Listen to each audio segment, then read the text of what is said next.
Ini dia keyboard mechanical. Buat kalian yang bosen dengan keyboard yang gitu-gitu aja posisinya, kalian bisa pakai ini dengan posisi baru dan ketikan juga yang berirama dia, iya kan?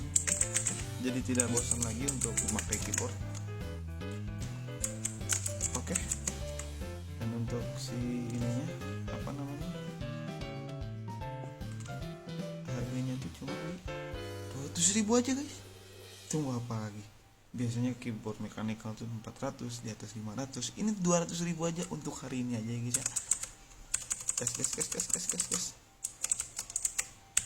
Yuk tuh, anjay. Yuk cek di keranjang kuning.